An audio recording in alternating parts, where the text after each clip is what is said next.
নবী রহমতুল্লিল আলামিন হঠাৎ করে সাহাবাদের সাথে কথা বলতে বলতে হঠাৎ করে মুস্কি হাসি দিলেন। তো সাহাবায়ে কেরাম আরজ করলেন, ইয়া রাসূলুল্লাহ, আমাদের মা বাবা, আমাদের জান আপনার জন্য কোরবান। ইয়া রাসূলুল্লাহ, আপনি তো হেসেছেন, এতটুকু তো জানি, আপনি এমনি হাসেননি, কোনো কারণ তো নিশ্চয় হয়েছে। নবীজি বললেন, হাসরের ময়দানে দুই বান্দা রবের দরবারে বিচারের কাঠগড়ায় দাঁড়িয়ে যে ঘটনাটা ঘটবে, সেই ঘটনা চিন্তা করে আমি হাসতেছি।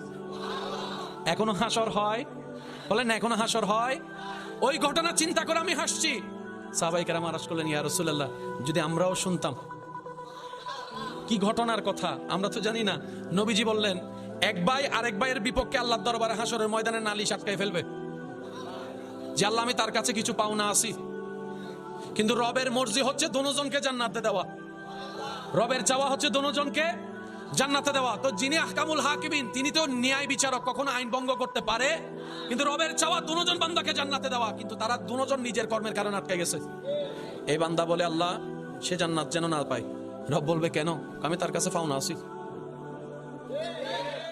এবার রব্বুল আলামিন তাকে বলবে, একটু ওইদিকে তাকা। সে ওদিকে তাকাতেই বিশাল আকারের একটা সুন্দর জান্নাত তার চোখের সামনে চলে আসবে।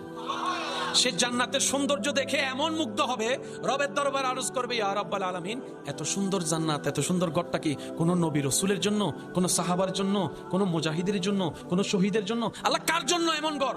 রব বলে যে আমার সন্তুষ্টির জন্য নিজের হক থেকে মুক্তি দিয়ে অন্যকে মাফ করে দিবে, এই ঘরটা আমি তারে দিব।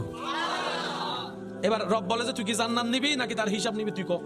সে বলবে, আল্লাহ আমার সব হিসাব মাফ, সব হক মাফ করে দিছি সরে, আর কোনো চাওয়া নাই আল্লাহ, ওইটা আমার লাগবে। রব বলে যে, তুই মাফ কর, আমি তোর ওইটা দিব। তুই মাফ করে জান্নাত পা, সে তোকে মাফ করে দিয়ে সে জান্নাত। রবের হিকমত হচ্ছে বান্দা সবাই জান্নাতে যাক। সুবহানাল্লাহ। রব চায় আমরা কোথায় যাই?